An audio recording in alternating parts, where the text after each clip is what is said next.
Hello friends, इस centre में मैं आपका स्वागत करता हूं। लेकर के मॉडर्न इंडिया के एक अलग के टॉपिक लेकर के आए हैं, जिसका हम डिस्कस करने जा रहे हैं।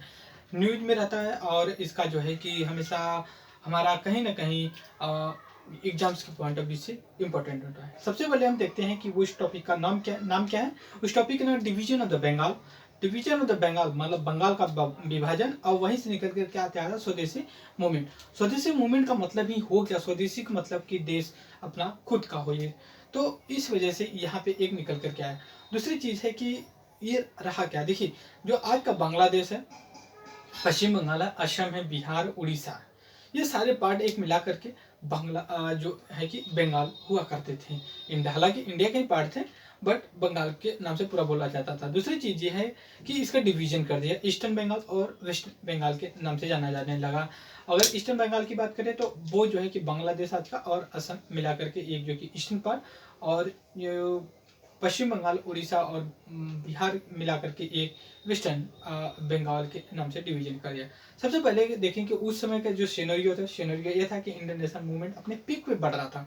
Different type of the ideology emergence हो रही थी, बट उस चीज का जो सेंटर था वो कहीं ना कहीं कलकत्ता, ढाका के सेंटर में, कोख में पड़ रहा था। ब्रिटिश को ऐसा लग रहा था कि अगर हम डिवीजन कर देते हैं बंगाल को, हालांकि ऑफिशियल स्टेटमेंट नहीं था लेकिन उनका इंटेंशन यही था, लेकिन जब हम वहाँ पे डिवीजन कर देंगे तो कहीं ना कहीं इंडियन नेशनल मूवमेंट वीक पड़ जाएगा और हमें आसानी होगी रूल करने की। इसी को मद्देनजर देखते हुए बंगाल का डिवीजन कर दिया गया। हालांकि ऑफिशियल स्टेटमेंट जो रहा है गवर्नमेंट का, वो रहा है कि हम इतना बड़ा एरिया को एडमिनिस्ट्रेशन करने में प्रॉब्लम आ रही है, इस बेसिस पे हम इसको डिवीजन करेंगे। डिवीजन करने के बाद हम आसानी से यहाँ का law and order and administration development सारी चीज़ें कर सकते हैं। जैसे प्रेजेंट टाइम में वो बहुत सी स्टेट गवर्नमेंट ये कहती हैं कि हमारा स्टेट डिवीजन करिए। तेलंगाना का, अभी यूपी का बात चल रही है, और डिफरेंट डिफरेंट महाराष्ट्र में देख लिए, विदर्भ और महाराष्ट्र में कि हमें डिवीजन करिए, एक पार्ट और रीजन करिए, उनको एक स्पेशल स्टेटस जैसी कुछ चीज़ें दे दी।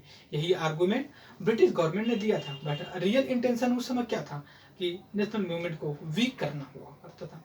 डिवीजन हुआ, कब से शुरू हुआ प्रोसेस, हम इसको देखते हैं। प्रोसीजर इसका 1903 से शुरू हुआ, और फुल्ली जो है कि बंगाल डिवीजन 1905 में अक्टूबर के मंथ में आया। और इसके विरोध में जो मूवमेंट चला, स्वदेशी मूवमेंट, वो 1908 तक चला। फिर 1911 में जाकर के बंगाल का डिवीजन फिर रीऑर्गेनाइज कर दिया, मतलब पश्चिम बंगाल, ईस्टर्न बंगाल को फिर से मच करके एक बंगाल डिक्लेयर कर दिया गया। आते हम देखते हैं तो कुछ जो बेसिक पॉइंट्स होते हैं, जो छोटे छोटे पॉइंट्स होते हैं, कि जैसे उस समय गवर्नर का था, डफरिन था। कौन था? डफरिन थे।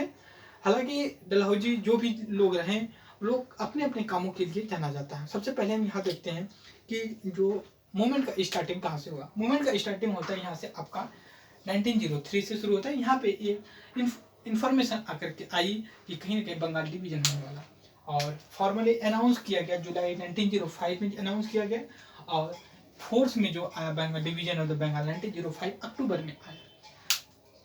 दूसरी मोटिव मैंने बता दिया कि नेशनल मूवमेंट को वीक करना कहीं ना कहीं था, और मेथड जा जो प्रोटेस्ट करने का। देखिए इसमें क्या हुआ था, इसमें इतनी अच्छी, मतलब जो नॉर्मल पॉपुलेशन थी इतनी अच्छी, और इतने मतलब प्यार था लोगों को, बांटने के बाद भी वो लोग अपने एक दूसरे से अलग नहीं हुए। उस चीज़ को दिखाने के लिए लोग एक दूसरे के हाथों में राखियां बांधे और एक साथ जा करके स्नान भी किए, जो कि नदी में। इसका ये एक सिंबल था। आप हमें फिजिकली या फिर भौगोलिक रूप से बांट सकते हो, बट हमारा जो अटैचमेंट है या लगाव है, जो इमोशंस है, उसको आप कभी नहीं बांट सकते। और हमारा कल्चर और संस्कृति, सारी चीज़ें एक हैं, मत बांटिए। और आज भी वो चीज़ देखने को मिलता है। अगर पश्चिम बंगाल में चलिए, बांग्लादेश के लोगों में ज़्यादा अंतर नहीं देखने को मिलता, बस ये है कि सिटीजन्स अलग हैं, राइट। तो आते हम यहाँ पे देखते हैं, जहाँ पे दो ग्रुप इंडियन नेशनल मूवमेंट को जब 1905 का हुआ स्वदेश में, इंडियन नेशनल कांग्रेस का के अंदर दो विचार निकल करके आए। एक को कहा जाने लगा मॉडरेट बोलने जाने लगा, और दूसरे को एक्सट्रीमिस्ट, मतलब नरम उदारवाद और नरम दल और गरम दल के नाम से जाना जाए। उदारवाद और कट्टरपंथी के नाम से कह सकते हो। और इनका जो पीरियड रहा इंडियन स्वदेशी मूवमेंट को हैंग कर या फिर रेगुलेट करने का 1903 से लेकर के 1905 तक रहा, बट एक्सट्रीमिस्ट का उसके बाद जो है कि 1905 और 1908 तक रहा। दूसरी चीज हम देख लेते हैं मॉडरेट लीडर कौन कौन से थे। एसएन बनर्जी, सुनैना बनर्जी, के मित्रा और पृथ्वीराज चंद्र और राय थे। दूसरी चीज है कि जो एक्सट्रीमिस्ट लीडर थे ये लाल बाल पाल घोष, लाला लाजपत राय, बाल गंगाधर तिलक, बिपिन चंद्र पाल एंड घोष, अरविंद घोष थे। दूसरी चीज ये थी कि इनका मेथड क्या था। मेथड ये था कि ये बिलीव करते थे, मॉडरेट्स क्या करते थे, इनका मतलब ये था कि हमें राइट चाहिए लेकिन ब्रिटिश हमारे ऊपर रूल करती रहे। वो ब्रिटिश के रूल्स के अंगेंस्ट नहीं थे, लेकिन ये सुधार चाहते थे, कहीं कहीं इंडियंस का पार्टिसिपेट। बट जो एक्सट्रीमिस्ट थे, उग्रवाद थे, उनको ये लगता था कि जो स्वराज है, स्वराज का मतलब ये होगा कंप्लीट इंडिपेंडेंट, हमारे ऊपर कोई रूल नहीं करेगा, हम अपने हिसाब से सारी चीजें करेंगे, आप हमें इंटरफेरेंस मत करिए, राइट। तो ये चीजें रही। दूसरी चीज देख लेते हैं, क्या पब्लिक मीटिंग करते थे मॉडरेट, और पिटीशन करते थे, मोमोरेंडम करते थे, और न्यूज़पेपर मैगजीन्स जैसी चीजों के साथ, पैम्पलेट के साथ अपने जो विचार थे उसको स्प्रेड करते थे और गवर्नमेंट तक पहुंचाने की कोशिश करते थे। हालांकि गवर्नमेंट बहुत नॉर्मल से इम्पोर्टेंस देती थी, लेकिन एक्सट्रीमिस्ट जो थे, उग्रवादी जो थे, जो आप कह सकते हैं एक्सट्रीमिस्ट, मतलब ज़्यादा ही उत्तेजित रहना, वो उनका फुल फ्लैग प्रोटेस्ट का मतलब था, मतलब हम उनका बाइकाट करें, स्वदेशी चीज़ों को अपनाएं, और बंगाल का जो स्वदेशी मूवमेंट है होल इंडिया पे चले।